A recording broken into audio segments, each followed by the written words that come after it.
74ರಲ್ಲಿ ನಾನು ನೀವು ಇಷ್ಟು ಉತ್ಸಾಹ ಹೇಳ್ಕೊಂಡು ಏನು ಕೆಲಸ ಇಲ್ಲದೆ ನಾನು ಶತಾವಧಾನಿ ಗಣೇಶನಿಗೆ ಒಂದ್ಸಲ ಹೇಳ್ತಿದ್ದೆ, ನೀವು ಶತಾವಧಾನ ಅಷ್ಟಾವಧಾನ ಮಾಡುವಾಗಲೇ ನಂಗೆ ಕಿರಿಕಿರಿ ಅನಿಸ್ತಿರತ್ತೆ. 8 ಪ್ರಶ್ನೆಗಳನ್ನು ತಲೆಯಲ್ಲಿ ಇಟ್ಕೊಂಡು ಹೆಂಗಪ್ಪ ಹೆಣಗಾಡ್ತೀರಾ ಅಂತ. ಆದರೆ ಮೋದಿ ಲಕ್ಷಾವಧಾನ ಮಾಡಬೇಕು ಪುಣ್ಯಾತ್ಮ. ಎಷ್ಟು ಕಡೆ ಹೆಣಗಾಡಬೇಕು. ಒಂದು ಅವ್ರದೇ ಪಾರ್ಟಿ ಜನರ ಜೊತೆ ಹೆಣಗಾಡಬೇಕು, ಎದುರು ಪಾರ್ಟಿ ಜನರ ಜೊತೆ ಹೆಣಗಾಡಬೇಕು. ಅವ್ರು ಇಂಡಿಯಾ ಬೇರೆ ಹೆಸರಿಟ್ಕೊಂಡ್ಬಿಟ್ಟಿದ್ದಾರೆ. ಈಗ ಅವ್ರು ಇಂಡಿಯಾ ಒಳಿತಾಗಲಿ ಅಂತ ಹೇಳೋಂಗೇ ಇಲ್ಲ. ಅದ್ರ ಬಗ್ಗೆ ಗಮನ ಹರಿಸ್ಬೇಕು. ಒಂದ್ ಕಡೆ ಜಗತ್ತಿನ ಜನರ ಜೊತೆಗೆ ತಾನು ಹೇಗೆ ಬಿಹೇವ್ ಮಾಡಬೇಕು ನೋಡ್ಕೊತಾ ಇರಬೇಕು. ಅಲ್ಲಿ ಏನೋ ಆದಾಗ ಖುಷಿಯ ಸಂಗತಿಗೆ ಭಾರತಕ್ಕೆ ಓಡ್ ಬರಬೇಕು. ಇಲ್ಲಿ ಓಡ್ ಬಂದ್ರು ಬಿಡ್ತಾರೆ ಇವರು, ಒಂದು ರ್ಯಾಲಿ ಮಾಡ್ಬಿಡಿ ನಮ್ಮ 4 ಓಟ್ ಜಾಸ್ತಿ ಬರಲಿ ಅಂತ ಅದಕ್ಕೂ ಜೀವ ಇರ್ತಾರೆ. ಆ ಮನುಷ್ಯ ಎಷ್ಟು ಮಾಡ್ಬೇಕ್ರಿ?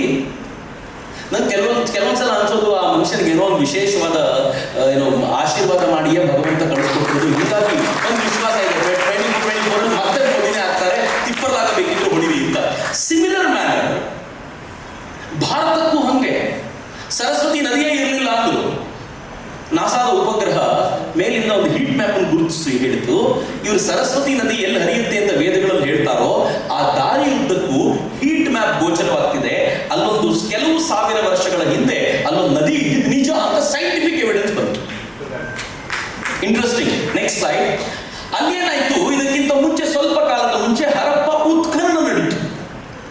ಈ ಉತ್ಖನನ ನಡೆದಾಗ ಬ್ರಿಟಿಷರಿಗೆ ಬಹಳ ಖುಷಿ ಆಗ್ಬಿಟ್ಟು, ಕ್ರಿಶ್ಚಿಯನ್ರಿಗೆ. ನೋಡಿದ್ರಾ, ನಾವು ಹೇಳಿರ್ಲಿಲ್ವಾ, ಅಲ್ಲಿದ್ದ ದ್ರಾವಿಡರು ಅಲ್ಲಿಂದ ಫೈಟ್ ಆಯ್ತು, ದ್ರಾವಿಡರೆಲ್ಲ ಕೆಳಗೆ ಹೊಡಿದ್ರು, ಆರ್ಯರನ್ನು ಆಕ್ರಮಿಸಿಕೊಂಡ್ರು ಅಂತಂದ್ರು.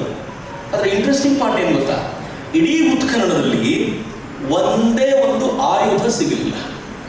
ಫೈಟ್ ನಡೆದ್ರೆ ಆಯುಧ ಇರಬೇಕಲ್ಲ, ಸತ್ತ ಹೆಣಗಳಿರ್ಬೇಕಲ್ಲ, ಅಥವಾ ಆಕ್ರಮಣದಲ್ಲಿ ಒಳಗಾಗಿ ಸತ್ತ ಹೆಣಗಳು. ಒಂದು ಆಕ್ರಮಣಕ್ಕೊಳಗಾಗಿದ್ದ ಹೆಣ ಸಿಗಲಿಲ್ಲ, ಒಂದು ಆಯುಧ ಸಿಗಲಿಲ್ಲ. ಅಲ್ಲಿ ಬೇಕಾಗಿದ್ದು ಬೇಡದಿರೋದು ಎಲ್ಲ ಸಿಕ್ಕಿದೆ, ಆಯುಧ ಇಲ್ಲ.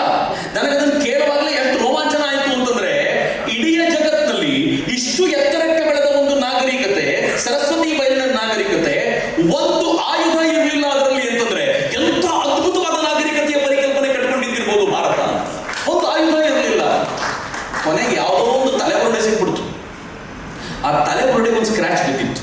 ಯಾರೋ ಬೆಳೆದ ನೋಡ್ದ, ನಾನು ಹೇಳಿಲ್ವಾ ಯುದ್ಧ ಆಗಿತ್ತು ಅದಕ್ಕೆ ಸ್ಕ್ರಾಚ್ ಆಗಿದೆ ಅಂತ. ಆಗ KR ಕೆನ್ಲಿ ಎನ್ನುವಂತ ಒಬ್ಬ ವ್ಯಕ್ತಿ, ಆತ ಅದನ್ನು ನೋಡಿದ, ಅಧ್ಯಯನ ಮಾಡ್ಲಿಕ್ಕೆ ತಗೊಂಡು ಏನ್ ಹೇಳಿದ ಗೊತ್ತಾ, ಇದು ಗಾಯ ಹೌದು, ಆದ್ರೆ ಸಾಯೋಕ್ಕಿಂತ ಮುಂಚೆ ಗಾಯ ಆಗಿತ್ತು ಅಂತ. ಅಂದ್ರೆ ಅದು ಯುದ್ಧ ಅಲ್ಲ ಅಂತ. ಕೊನೆಯಲ್ಲಿ ಯಜ್ಞವೇದಿ ಸಿಕ್ತು, ಶಿವಲಿಂಗ ಸಿಕ್ತು, ಸರಸ್ವತಿ ನದಿಯ ಸುಳಿವು ಕೊನೆಗೆ ನಿಮಗೆ ಹೀಟ್ ಮ್ಯಾಪ್ ನಿಂದ ಸಿಕ್ತು. ಪರಿಣಾಮ ಏನಾಯ್ತು ಅಂತಂದ್ರೆ, ಯಾವ ವೇದಕಾಲಿನ ಸಂಸ್ಕೃತಿ ಅಂತ ಹೇಳ್ತೀವೋ ಅದು ಇರಾನ್ನಲ್ಲೋ ಜರ್ಮನಿಯಲ್ಲೋ ಮತ್ತೆಲ್ಲೋ ಏಷ್ಯಾದ ಮತ್ಯಾವುದೋ ಭಾರತದಲ್ಲಿ ಹುಟ್ಟಿದ್ದಲ್ಲ, ಅದು ಅಕ್ಷರಶಃ ಭಾರತೀಯ ಸಂಸ್ಕೃತಿ ಅಂತ ಸಾಧಿತ. ಅದರ ಪ್ರಾಬ್ಲಮ್ ಏನು ಗೊತ್ತೇ, ಇವತ್ತಿಗೂ ಸಿದ್ದರಾಮಯ್ಯನವರು ಆರ್ಯರು ಬೇರೆ ದ್ರಾವಿಡರು ಬೇರೆ ಅನ್ನೋದನ್ನು ಬಿಡಲೇ ಇಲ್ಲ. ಸೈಂಟಿಫಿಕ್ ಎವಿಡೆನ್ಸಸ್ಗಳಿವೆ. ಆರ್ಯ ಆಕ್ರಮಣವಾದ ಸುಳ್ಳು ಅಂತ ಜಗತ್ತಿನ ವಿಜ್ಞಾನಿಗಳು ಹೇಳ್ತಾರೆ, ಪೊಲಿಟಿಷಿಯನ್ಸ್ ಅದು. ಅವ್ರು ಹೇಳುವ ಮಾತುಗಳನ್ನು ಪಕ್ಕಕ್ಕಿಟ್ಟು ಹೇಗಾದ್ರೂ ಮಾಡಿ ಇದನ್ನ ನಾಶ ಮಾಡಬೇಕು ಅನ್ನುವಂಥ ಪ್ರಯತ್ನ ಅವರದ್ದು. ಹಿಂಗಾಗಿ ಈ ಭಾರತೀಯತೆಯ ಪ್ರಕ್ರಿಯೆ ಇದೆಯಲ್ಲ, ಅದು ಇವತ್ತು ಕ್ರಿಶ್ಚಿಯನ್ರಿಗೆ ಸಹಿಸಿಕೊಳ್ಳಲಾಗದಂತ ಪ್ರಕ್ರಿಯೆಯಾಗಿ ಸಂಭವಿಸಿಬಿಟ್ಟಿದೆ.